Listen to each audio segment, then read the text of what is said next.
All right, so I'm going to do a little bit of screen recording here, and I caught this angle because I think this is a good angle to be able to see if you're not getting an equal amount of splash on either side and your blade is rowing back to the stern. Sorry. So let's bring this back up. All right, so zoom back out. All right.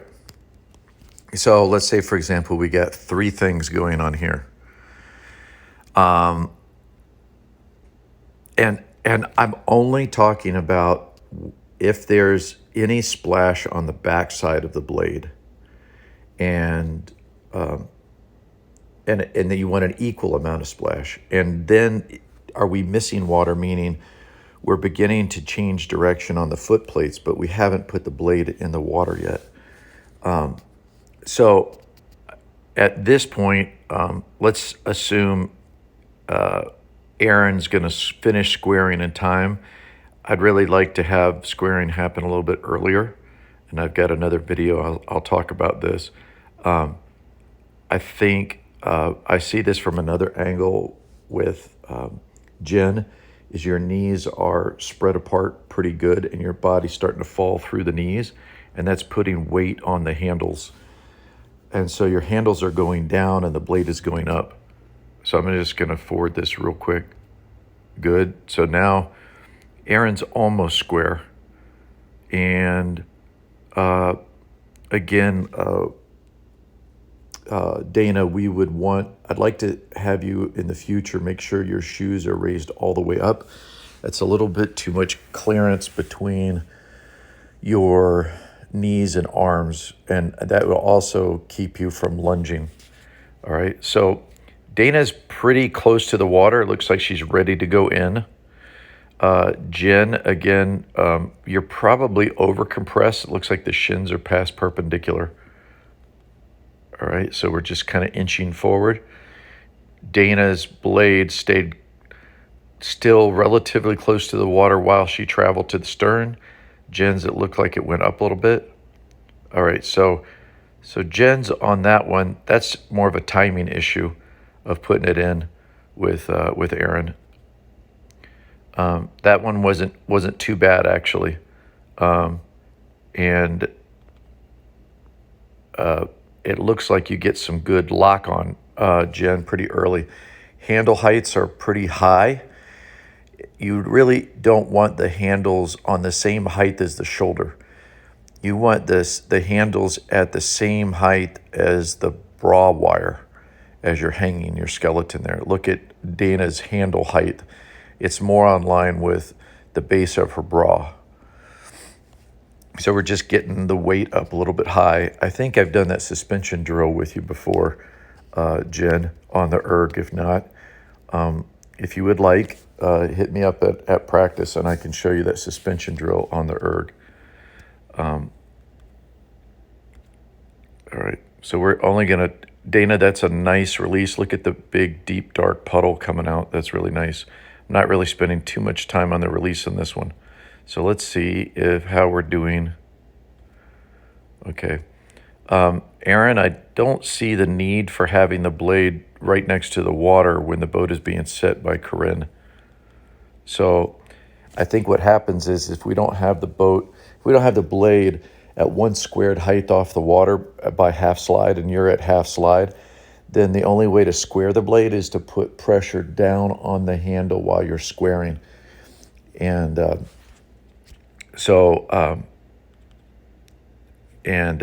Dana's, that's good, keeping the handle close to the water. Jenn, again, we've got too much weight down on the handle. Basically, the range of motion between your handle, Jenn, on the recovery and through the drive, think about it, you've got it extra low during the recovery, causing the blade to go high, and then the handle is extra high through the drive. See if we can tighten that up so you're thinking, but the difference of handle height in the boat is about maybe in your head, think it's only an inch and a half between where the handle needs to be on the recovery and where the handle needs to be during the drive. And this, again, is a timing issue because Aaron's not that far up and you're already at the catch. So kind of a typical novice reaction, but that's all right. Timing will come on time on task. And then now, Jen, look at where your blade is at. So that tip of the blade is underneath the pink sleeve of Dana's blade. If it goes at all back towards the stern, towards the back of the boat, towards Aaron, that's called missing water, meaning if it goes that direction in the air, not under the water. If we put it in right now and then it went in, that would be pretty good. But could you see that? We'll see if we can catch it on this one. Good. So Dana's is starting to seek down towards the water. Jen, yours is kind of skying up. And now it's moving back, Jen. The blade, the painted part is moving back towards the stern, and it's not in the water. Aaron, that's pretty good. Missing a little bit, Dana. And now now it's in there. Dana, you got, that's decent. See that there's some backsplash there. And I always, at a learning stage, I always take more backsplash than necessary because as people get tired and rates go up, backsplash tends to go away during higher cadences. And then, again, look, Jen, where your hands are at through the drive. They're just too big a range of emotion, or range of motion, not emotion. See if I get one more here. Dana got lost a little bit. But we'll just focus on Jen's. It says, see, your blade is raising from the water, Jen. And now it's going to get rowed in. Meaning you're now touching the water and you've already started to push. And real lock-on is only taking place about this far. And look at the slight bend in Aaron's blade here at this point. And we don't have any bend yet in yours, Jen. So that's called lock-on. That's when our legs and our skeleton are hanging on the handle, and now the blade is moving faster than the boat in order to have acceleration. We don't need that to happen at the entry. We just need it to happen right after entry. Okay. All right. So I'll go to have another one here. So you can maybe see this a little bit better here. So all the body weight is collapsing on the handle. It just, your blade can be a lot closer to the water. Look at the height of Korrin and Dana.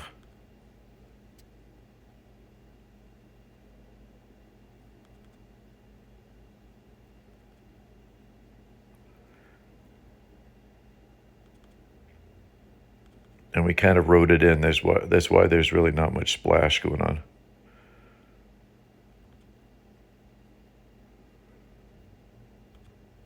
That was better. That was really nice, Jen. That was a really good one. That one rode it in. I'll just kind of give you analysis as I'm watching it. Rode it in. And the back's lifting up. That was better. See how that was more direct to the water? Pretty decent there. So you had some good ones there. Let me just play this again and give a little bit of comment to Dana. I'd like to see you. You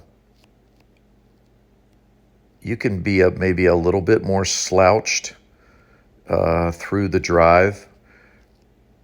You can have a little flexion in your back a little bit, and then. Korrin, I think you can probably see that last little bit of length. I mean, you're doing a great job of finding the water, but the butt is moving before we we fully get it in there. So see, there's a last second body angle change. It was after half slide. And then there's one more. So ready, half slide. So that angle should not change. And this is good for everybody to know. Dana, you could probably get maybe a little bit more body angle.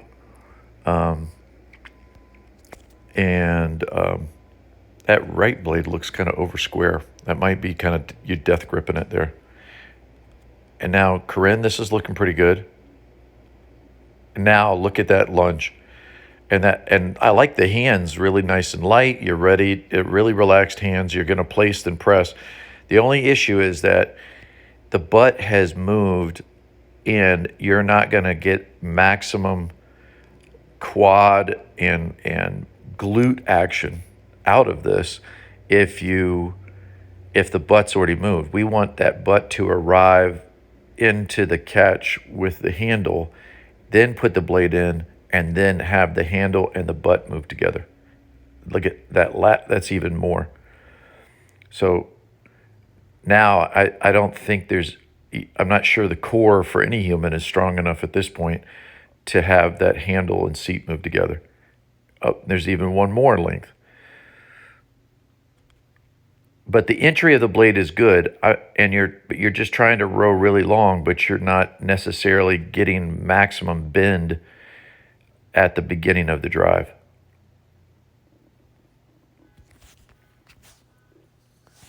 Dana, there was a little bit of rowing it in on that one. That was a nice entry there, Dana. Good. Let's start that over.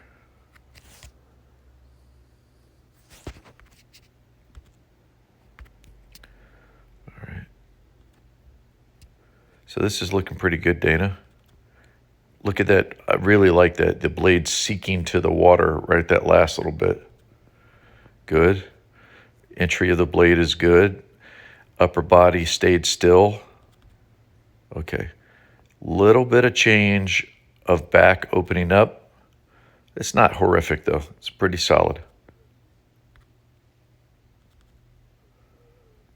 Little bit of opening up, but it's not bad. Korrin, that's pretty good, but I would argue you haven't been able to get the blade going because the seat has moved a lot. We really haven't gotten that leverage on there.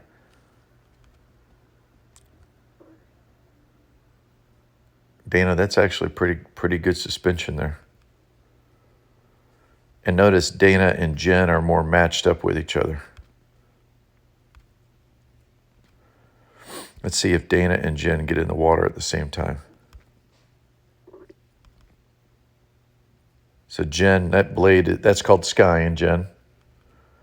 And now that's called rowing it in. Because see, it started to barely move back to the stern without being in. And now it's going in while it's moving to the stern. Dana, that's pretty good. And you get some backsplash. Okay, so Korrin, you've got a longer oar length, but now I think it's artificially long because you're not going to really be able to connect your body weight to it because the butt's really started to move.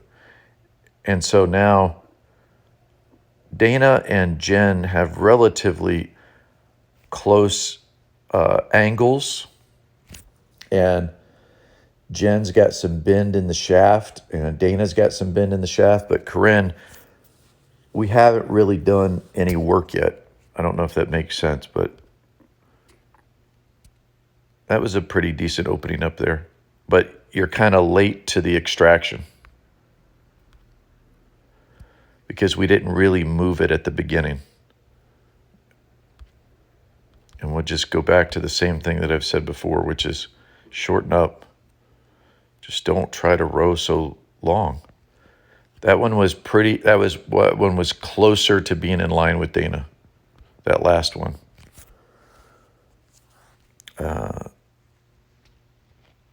Let's see. We can go to this one. So here, Jenn, you'll be able to see what, like I said, called digging deep. And we just got to think more legs only drill. We got to think more linear.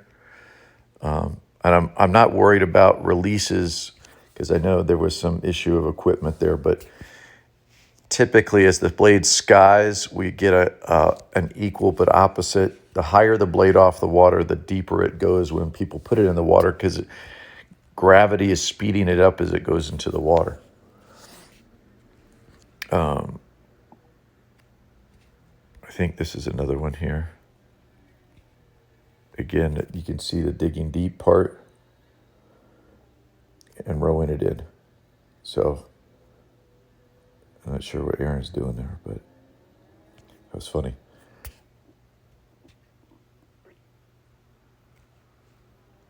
And this is, so Dana, like, yeah, that's pretty solid. Okay, so I'm going to go through another video here, but that's pretty good.